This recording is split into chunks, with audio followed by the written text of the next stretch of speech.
Welcome to Grand Prix, your go-to channel for the fastest updates in Formula One. We've got 3 hot stories for you, so make sure to subscribe and hit the notification bell to stay ahead of the pack. Let's get started. Hey everyone, what's up?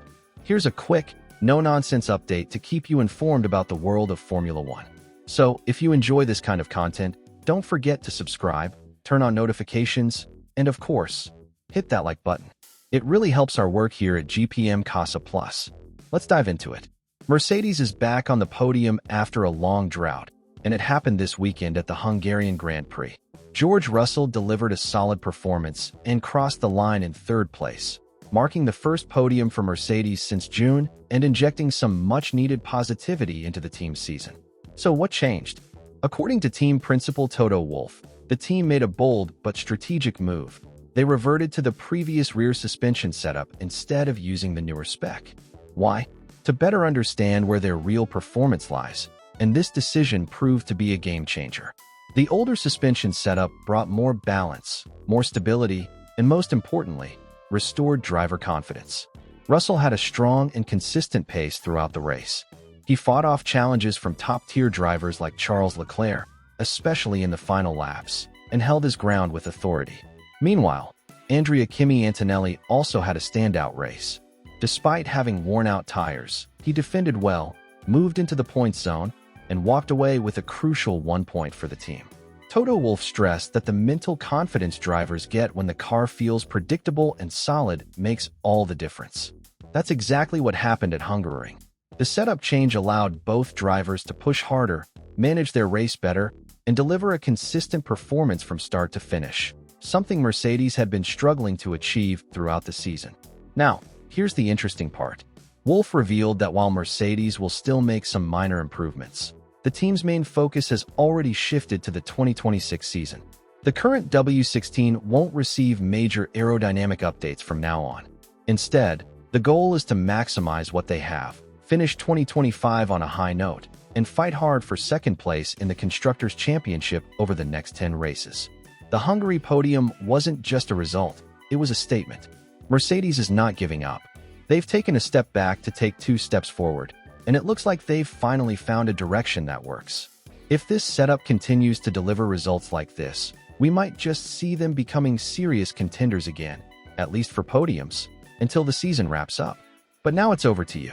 Do you think going back to the old suspension was the right call?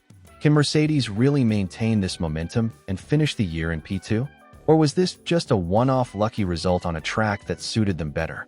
Let me know what you think in the comments. And don't forget, subscribe, turn on notifications, and leave a like to support the channel. Lewis Hamilton's weekend at the Hungarian Grand Prix was, without a doubt, one of the most difficult of his recent career. After a disappointing qualifying session that saw him start from a distant 12th place on the grid, Hamilton failed to mount any meaningful recovery during Sunday's race. Despite competing on a track where he has traditionally performed well and secured multiple victories throughout his career.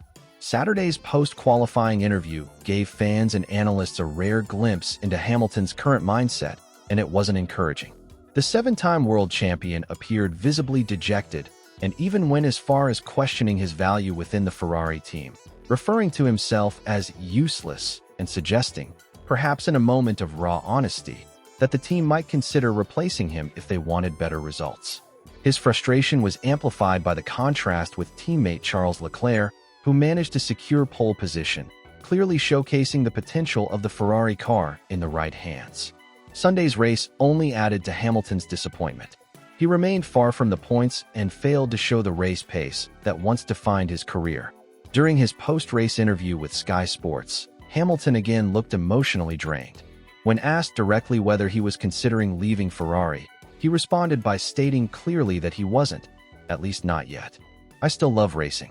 I still love Ferrari," he said, promising that he would be on the grid for the Dutch Grand Prix after the summer break. Despite his emotional tone, Hamilton did try to highlight a few positives.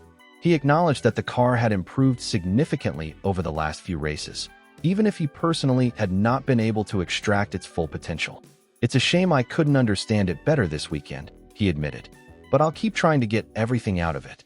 However, it was Hamilton's final remarks that stirred the most speculation.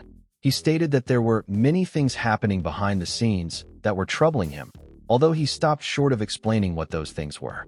His cryptic comment immediately fueled discussions among fans and pundits alike, with many wondering whether internal team politics, technical disagreements, or strategic decisions were starting to wear down the legendary driver. The contrast between his current form and his championship-winning years is striking. Hamilton is no longer dominating the grid as he once did, and while Ferrari had hoped his presence would bring renewed energy and momentum, the reality has been far more complex.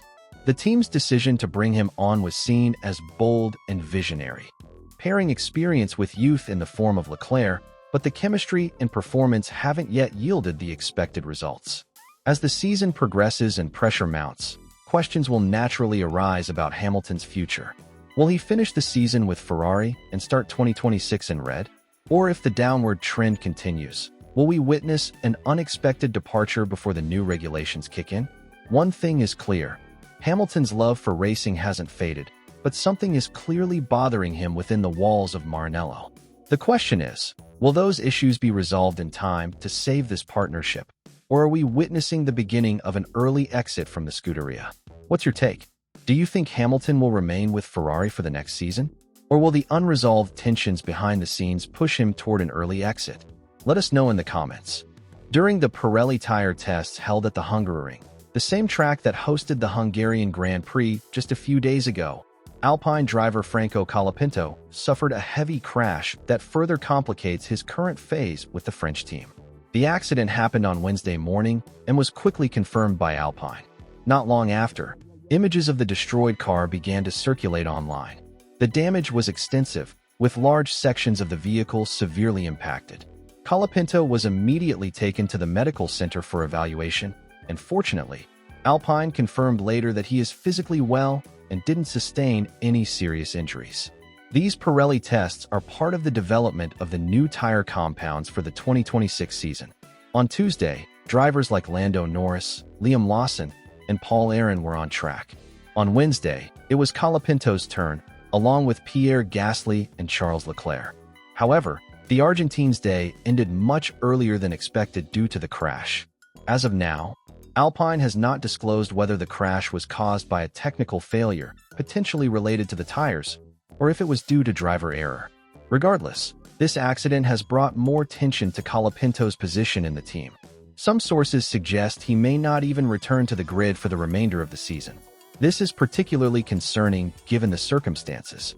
Colapinto is already under pressure to prove himself, and with limited opportunities to show his potential, every incident counts. For a young driver aiming to secure his place in Formula One, moments like this can be decisive. Alpine, currently struggling in the constructors' standings, cannot afford frequent mistakes or interruptions in development programs. Each test is crucial, especially when working with future tire configurations.